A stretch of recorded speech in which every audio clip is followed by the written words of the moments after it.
à tout le monde, salut à tous, c'est temps pour vous regarder, c'est Camol l'histoire. Visibi nomen imposuit Alexandrum Sixtum.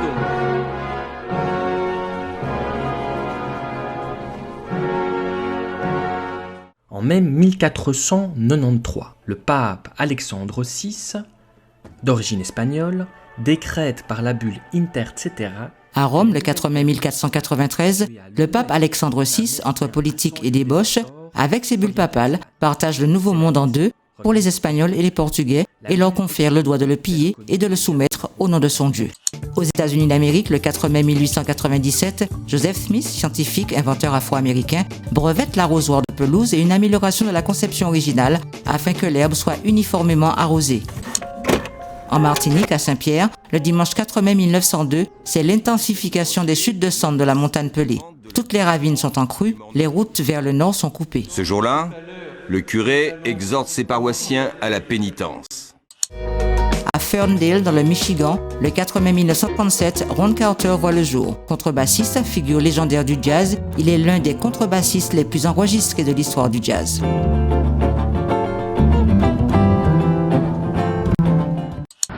Le président du FLNKS a été tué sur le coup. Son fidèle compagnon Yewene le suit. En Kanaki, le 4 mai 1989, les deux leaders du FLNKS, Front de Libération Nationale Kanak, Jean-Marie Tjibaou et Yewene sont assassinés. Yewene, surnommé Yeye, demeure l'inlassable combattant. L'histoire nous donnera raison. L'indépendance, elle est inscrite dans l'histoire. Et Jean-Marie Tjibaou, l'inoubliable militant indépendantiste. Que Kanaki vive! Tu as versé ton sang. Ce n'est pas pour rien que tu as versé ton sang. Pour que le peuple soit debout. Le peuple kanak. Merci Tjibaou. Merci mon fils. En Colombie, le 4 mai 1995, le docteur Manuel Elkin Pataroyo, professeur en immunologie et en pathologie, inventeur du premier vaccin de synthèse contre le paludisme, cède à l'OMS les droits mondiaux exclusifs de son brevet. Des fois je me demande si j'ai un devoir envers l'Afrique, je pourrais fermer les yeux. En France, à Paris, le 4 mai 2012, Gaël Faye, le rappeur, poète et écrivain franco-rwandais, est en concert à la MPAA. Diaspora de cette jeunesse qui a quitté le pays pour faire recette. Mais je m'en rends compte qu'on est trop con, qu'on gâche nos vies. Voilà, Ibout, c'est terminé pour aujourd'hui. Nous qu'à virer regarder demain. Pour d'autres Camol La l'histoire. France c'est l'asile, l'absence c'est l'exil. Souffrance, par pudeur, faut pas que je l'exile. Je suis loin de mes rêves, mes espoirs, mes espérances. En France, à Paris, le 5 mai 1889, la France expose fièrement ses colonies à l'exposition universelle. Certains visiteurs leur jettent de la nourriture ou encore des babioles. Ils se moquent des indigènes malades, tremblant de froid à la porte de leur case. En Argentine, le 5 mai 1897, Rue Lavalle, à Buenos Aires, Osvaldo Fresedo voit le jour. Musicien, bandoneoniste, compositeur et directeur d'orchestre spécialiste du tango.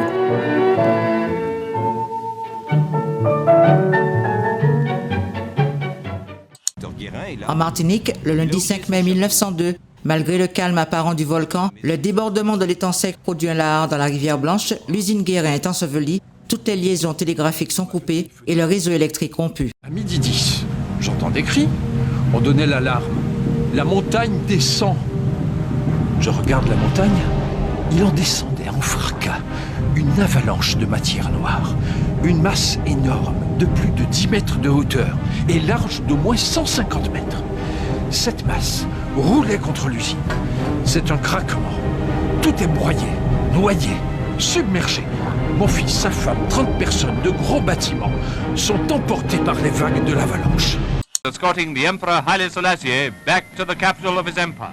En Éthiopie, le 5 mai 1941, les Britanniques rendent à l'empereur Haile Selassie Ier sa capitale, Addis Abeba, qu'il investit à la tête de la Gideon Force, composée de réfugiés éthiopiens au Soudan. Jim Kelly as Jeff. Aux États-Unis d'Amérique, dans le Kentucky, le 5 mars 1946, naît James Milton Kelly dit Jim Kelly, premier acteur noir vedette de films d'arts martiaux, notamment auprès de Bruce Lee dans Opération Dragon. En France, le 5 mai 1959, l'ancien député guyanais Gaston Monnerville devient président du Sénat et le deuxième personnage de l'État après le président de la République. C'est le premier homme noir à accéder à cette fonction. Indépendant. Mais il faut d'abord préparer les hommes. En Kanaki, le 5 mai 1998, c'est la signature des accords de Nouméa. Pour ou contre l'indépendance, Kanak et Caldoche s'expriment. Si ça devient indépendant, ça se passera comme dans tous les autres pays. Pays où ils sont indépendants puis que maintenant ils regrettent, ça c'est sûr. Aux Antilles, à Sainte-Lucie, le 5 mai 2012, le Jazz in the South bat son plein, organisé par Laborie Promotion avec des artistes de tous horizons entre masterclass et concerts.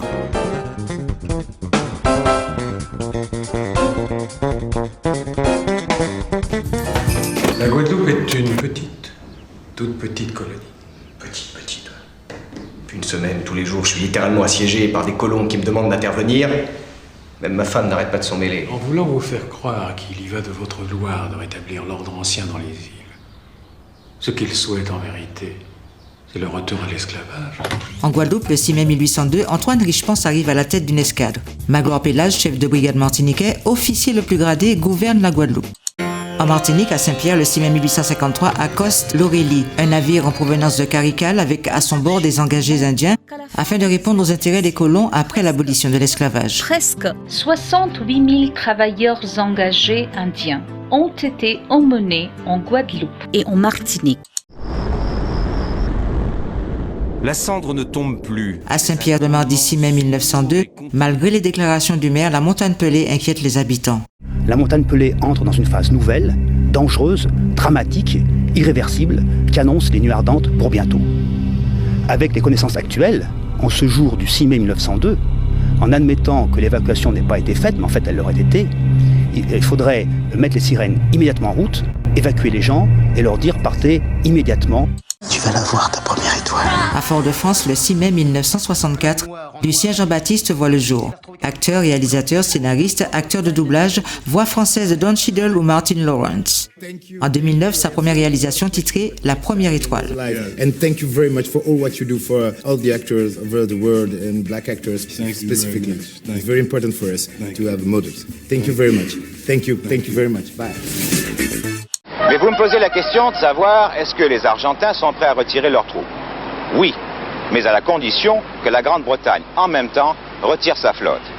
Le 6 mai 1982, négociations entre l'Argentine et l'Angleterre durant le conflit des îles Malouines. Au bureau de M. Costa Mendes, l'actuel ministre des Affaires étrangères. Je lui ai posé la question, êtes-vous prêt à négocier? Oui, et je voudrais aussi ajouter qu'elle a été toujours prête à négocier. Errol Brown a tiré sa révérence, l'ancien chanteur. Aux Bahamas, le 6 mai 2015, disparaît Errol Brown, chanteur jamaïcain à l'âge de 72 ans, membre du groupe britannique Hot Chocolate, avec succès durant les années 1970.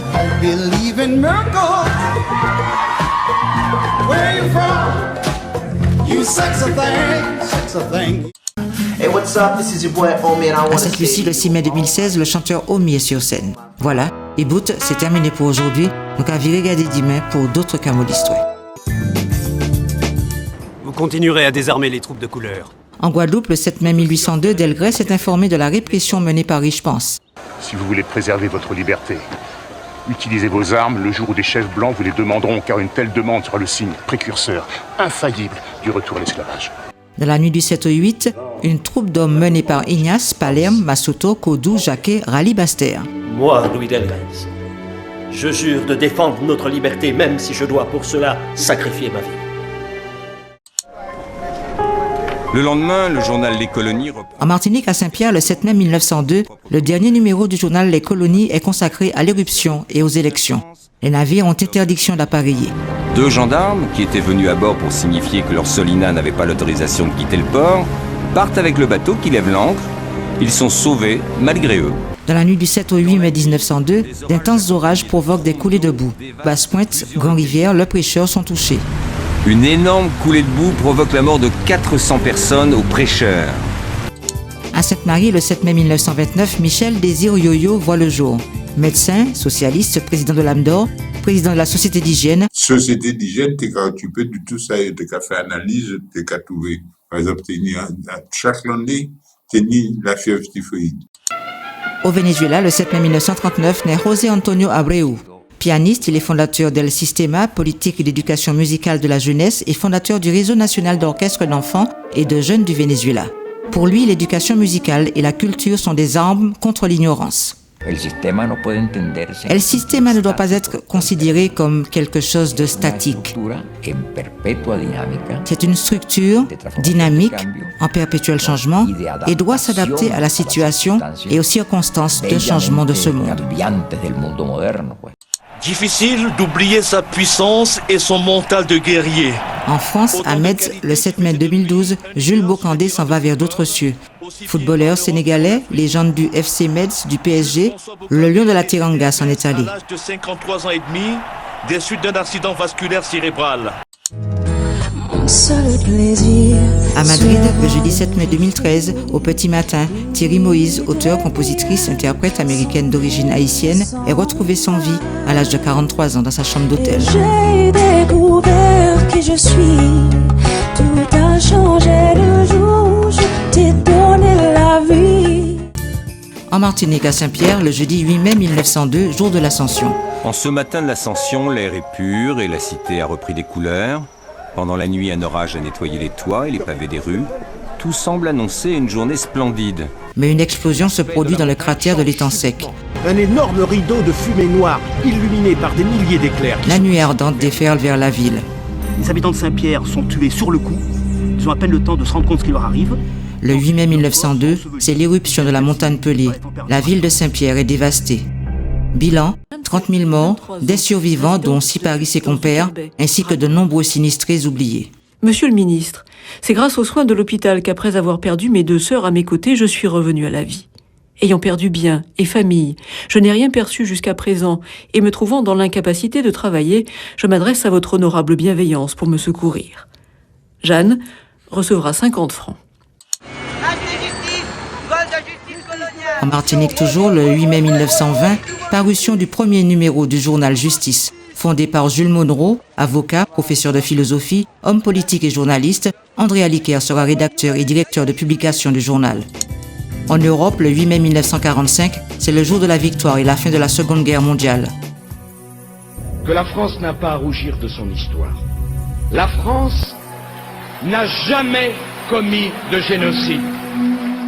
En Algérie, le 8 mai 1945 est une triste date, celle des massacres lors de manifestations pour réclamer l'indépendance du pays durant la période coloniale française.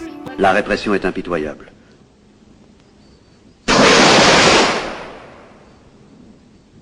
Au moins 15 000 morts. 45 000 affirmera plus tard le FLN. En Pennsylvanie, le 8 mai 1945, naît Keith Jarrett. Pianiste, multi-instrumentiste, compositeur, qui a l'oreille absolue. Il commence sa première leçon de piano avant ses 3 ans, donne un premier récital solo à 7 ans et c'est à 10 ans qu'il obtient le statut de musicien professionnel. Dans le Dakota du Sud, le 8 mai 1973, c'est la fin de l'occupation du comptoir de Wounded Knee, dans la réserve indienne de Pine Ridge, débutée à la fin du mois de février par des membres de l'American Indian Movement, afin de protester contre le régime de terreur instauré par Dick Wilson. En Haïti, le 8 mai 1977, Paul Frappier, alias Bad News Brown, voit le jour. Un véritable phénomène avec une fusion hip-hop et harmonica. Voilà, e-boot, nous avons regardé samedi pour d'autres camos la semaine.